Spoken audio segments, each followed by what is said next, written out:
Todos los economistas dicen que Argentina es un mito, que Argentina es un país rico.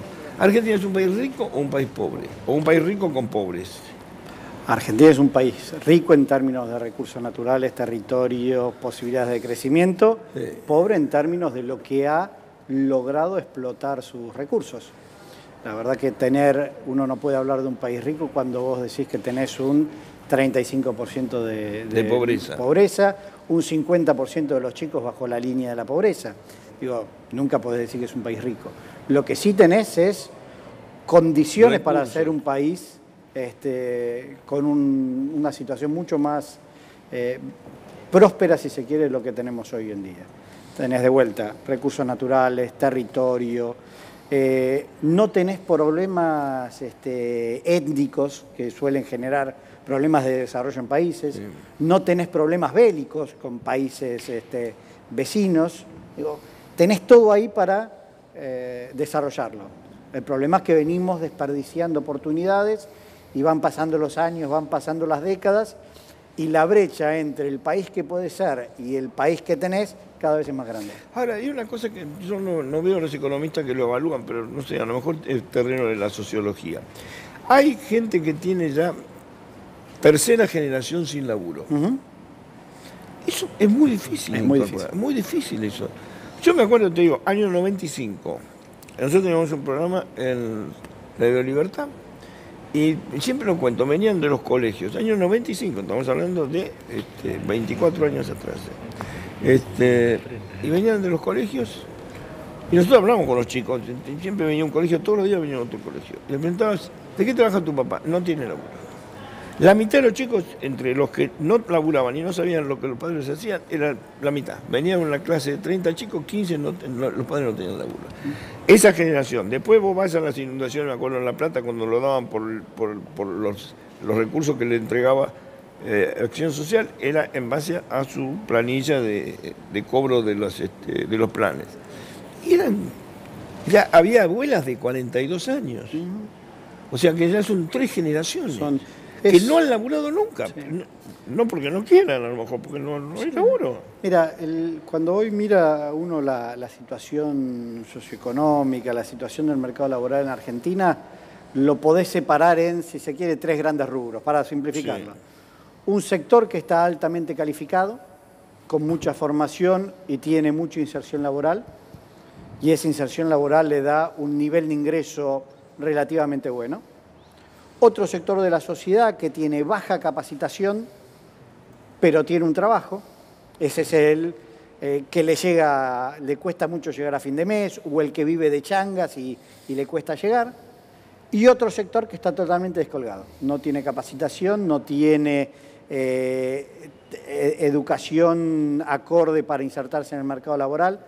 En los 3 rubros el trabajo es distinto.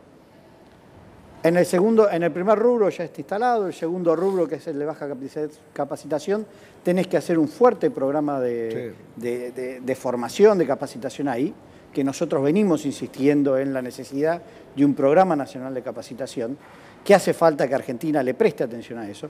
Mira, te pongo un ejemplo y hago un paréntesis.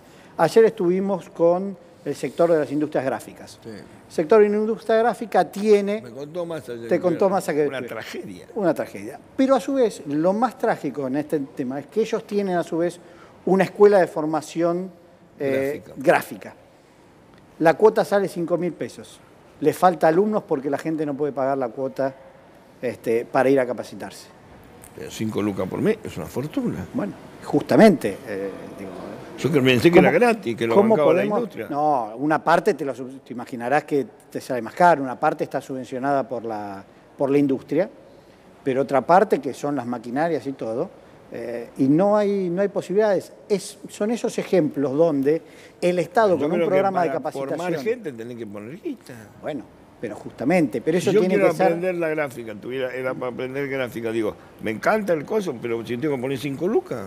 Bueno, es que por eso es la clave que tiene que ser la interacción entre el sector privado, sí, que aporte, el sector, si se quiere, público, que haga soporte y hagan acuerdos. Es ahí donde uno tiene que dirigir esfuerzos, sí, para incentivar capacitación. Y en los demás abajo tenés que empezar de cero. Tenés que enseñarle las cuestiones más básicas desde lo que es un simple seguimiento de cuestiones contables, lo más mínimo de cómo manejar la plata de Esto entra y sale. Entra y sale. Entonces, la necesidad de empezar a tener un trabajo en términos de poder cumplir un horario. Porque digo, Porque mucha gente, cumplir 8 horas de trabajo, como es una jornada laboral, no es lo habitual. Entonces tenés... pero es mucha gente. Hay mucha gente. Entonces, los trabajos que tenés que hacer son distintos. Y después tenés que acercarte a tener mecanismos de crédito para que vos puedas que el que vive de changas o el que vive de un trabajo autónomo con un problema, el microcrédito. Y ahí es donde no se hace. Muy poco hay.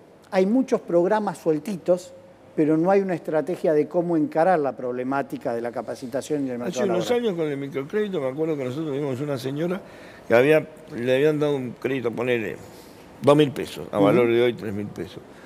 Fue a comprar, le dio al carnicero, fue al carnicero, se lo entregó, dijo, vengo a buscar milanesa todos los días. ¿Entendés? Y empezó a vender milanesa. Bueno, ¿sabés cómo le fue? Maravilloso, vendía milanesa por la calle con su hijo. Le fue fantástico, con un crédito. Ahora valor de hoy sería 10.000, qué sé yo. Pero era buena idea. Mira, hoy no es que Argentina no está gastando plata, porque cuando vos mirás el gasto del Estado en términos de capacitación, tenés muchos programas. Tenés, si se quiere, más recursos. Estoy dejando afuera los planes de trabajo y eso, que es otra cosa. Estoy hablando de lo que es capacitación. Sí. Más alto que programas que hay en países más desarrollados, por ejemplo, o vecinos. El tema es que no hay una coordinación, no hay una proyección más clara de hacia dónde querés ir. Entonces tenés muchos programitas individuales, separados, sin la coordinación, que después en la práctica no terminan teniendo el efecto de cómo empezás a revertir el deterioro que tenés. Ahora, nosotros teníamos un móvil en un autoservicio, el tipo no le iba del todo mal, qué sé yo, pero no ganaba mucho. Recién nos dice Vilansky, tiene la mitad de su capacidad venteada, porque no tiene el laburo le ingresa la plata hace un año y estamos con los gastos de ahora. Y en general tenemos la industria a la mitad de su capacidad productiva. Vos lo viste con los gráficos ayer. Cerca de los niveles que teníamos en mediados del 2002. Yo te lo voy a discutir. Peores ahora. Los números dirán una cosa. Yo te digo porque yo lo viví. Vos lo ves. Y conozco de la gráfica mucho. En esos momentos, la crisis de la gráfica era la parte de impresión de revistas y cosas. Sí. Hoy la crisis de la gráfica la tenés en folletería, caja, en todo. Es más, los últimos días cerró Villiquen, una revista con la que yo estudiaba cuando era chiquito. Yo la dirigí en un tiempo. ¿Vos dirigiste? Mira, no sabía que habías dirigido. 100 años de revista. Sí. Bueno. No llegó a cumplir los 100 años. 97. Bueno, por eso te digo, es una crisis, igual venía imprimiendo poco, pero digo, es una crisis terminal, es complicado. Sí, es muy difícil. A ver, que eso se relaciona con el mercado laboral también. Uno dice, bueno, hay que sacar los planes y transformarlos en empleo, que vayan a trabajar. Digo, si vos no tenés el sector privado que le das las condiciones para que genere trabajo, Marco, ¿cómo vas a hacer para absorber toda esa cantidad de gente? Tu laburo, yo no puedo hacer tu laburo, vos tampoco tenés que hacer el mío, porque vos estás describiendo. Si recién vino Samir acá, hizo una locución, describen todo ese fenómeno. Yo lo que digo es lo siguiente, no oigo fórmulas de salida. Lo que dijo Samir, bueno, hay que nacionalizar todo. Está bien, es una idea, que sé yo, no sé. Pero lo que digo es, ¿cómo se sale? Porque esto apunta a que va a ser cada vez peor. Sí. A ver, lo primero que... A ver, porque en economía no hay cosas mágicas. No es que yo te voy a decir, le voy a dar una línea de crédito productivo a una pyme y la pyme ahora van a empezar a producir más. Digo, son todas cositas que en todo caso pueden ayudar. Lo primero que tenés que hacer es cambiar la lógica de cómo mirás la economía. Sí. Si vos seguís en la lógica de pensar en el ajuste nada más, todas las prioridades o todas las medidas que vos tomás, las haces en términos de pensar que tenés que ajustar. Si vos pensás que la lógica de salida es cómo haces para crecer, tus prioridades son distintas. Entonces, primero es cambiar eso. Después tenés un montón de cuestiones que son más micro, que tiene que ver con, primero, cómo te sentás con el Fondo Monetario y le decís, señores, este programa así, no vamos a salir, esto estás condenado a tener muchos años de recesión. Tenés que renegociar con el fondo. Segundo, tenés que buscar bajar las tasas de interés, porque yo los escuchaba ahí a las pymes, y ellos quieren descontar un cheque en el mercado y les sacan 100% de interés. Imposible. Entonces tienen que bajar las tasas. Eso puede ser con microcréditos, puede ser con meter un sistema de descuentos de cheques distintos en el mercado que permita a las pymes lograr mejores condiciones, pero tenés que hacer bajar la tasa. Y para eso vos tenés que eliminar la bola de las LELIQ. Tenés que transformar las LELIQ en un bono más largo, esto te tenés que sentar con las entidades financieras, tenés que tirarlo un poco más largo, que te permita bajar más rápido la tasa. O sea, que hay solución. Hay solución, siempre hay solución. Mira, yo ayer tenía una discusión con alguien del oficialismo que te decía, este es el único camino. No, siempre tenés distintos caminos. El que te dice que es el único camino es porque no sabe hacer las cosas distintas. Siempre hay formas distintas. El tema es dónde vos pones las prioridades. Y el gobierno está poniendo la prioridad en cómo hace el ajuste por el ajuste. Te ajusta por el lado de las tarifas, subiéndote las tarifas, pero al mismo tiempo te sube las tasas de interés y cada vez pagas más intereses de deuda. Pero entonces, hay alguien que le sacás a 10 millones y se lo das a 150.000 personas. Pero para entender esto, ¿hay alguien que maneja esa lógica? Sí, el gobierno hoy está en esa lógica. Está en esa lógica. El gobierno hoy está en la lógica de creer que sube la tasa de interés, que congela la economía y congelando la economía van a caer los precios. Bueno, ayer está la prueba de que al revés, congela la economía, no congelás la economía y se te caen los precios. Yo, si querés, no me creas a mí, preguntarle a muchos, a gente de las pymes. Llega un punto donde vos los costos los tenés que trasladar. Aunque no puedas vender, tenés que decidir o cierro, despido gente o traslado precios. Yo salgo a la calle, yo sé de eso. Es inflación de costos. Inflación, no hay inflación de demanda, si bueno, no se vende. Entonces, en ese sentido, ¿cómo haces para encarar la inflación de costos? Te tenés que sentar en una mesa con un acuerdo de precios, salarios, productividad, donde el Estado no te diga... ¿No está en la minuta de este gobierno? Bueno, obvio. Ese es uno de los problemas. Pero vos me decís, ¿cuáles son los mecanismos de salida? Acá tenés varios ejemplos de cosas que se podrían hacer. Sí, yo lo entiendo, Marco, lo que dice, ¿no? Pero todo esto, el ajuste que estamos viendo ahora, estaba estipulado en el presupuesto del año 2019. Sí. También en el presupuesto del año 2018. También en el presupuesto del año 2017. Sí, ahora vos, Marco es diputado y vos convalidaste este ajuste. No, ahora. yo voté en contra del presupuesto. Ah, está bien. Justamente por esa lógica.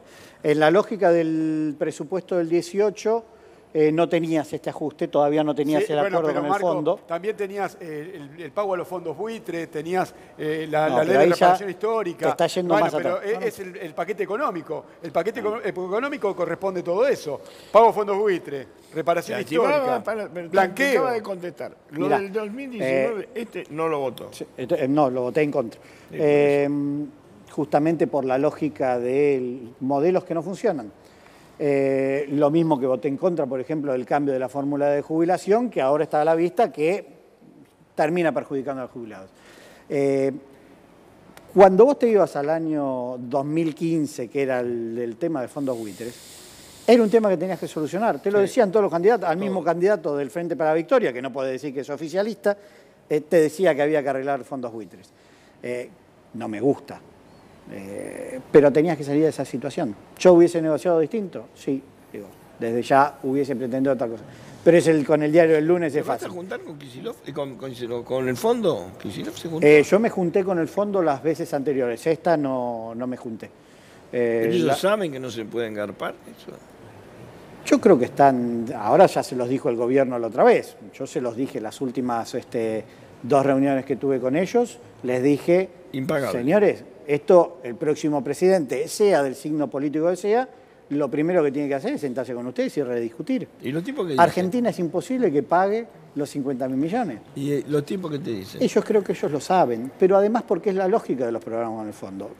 Andate a Argentina y andate a Grecia. Sí. Grecia tuvo un programa con el Fondo Monetario durante 10 años. Permanentemente. Pero la fundió. La fundió. Bueno, entonces lo que uno tiene que hacer es sentarse con el fondo, no decirle no te voy a pagar, entro en default, porque eso te saca también de otras condiciones de inversiones en el mundo. Pero sentarte con ellos y decirle, señor, ese programa que ustedes lo plantearon no funciona. O sea, te funde. Es que la lógica del fondo, uno tiene que entender qué es el Fondo Monetario. El Fondo Monetario es un organismo que se dedica a mantener la estabilidad financiera en el mundo. Sí. Para reducirlo rápido. ¿Qué significa eso? La prioridad de eso es que vos puedas pagar la deuda. Entonces viene y te plantea programas que le aseguran que pague la deuda. Entonces te prestan una vez, pagás al privado, vas haciendo una pelota donde cada vez te terminás achicando más tu economía local, terminás achicándote más lo productivo, más los puestos de trabajo y destinás más a pago de intereses. Tarde o temprano eso termina reventando. Nos ha pasado 20 veces en Argentina. O sea, hay que evitar eso. Gracias, Marco. No, por favor.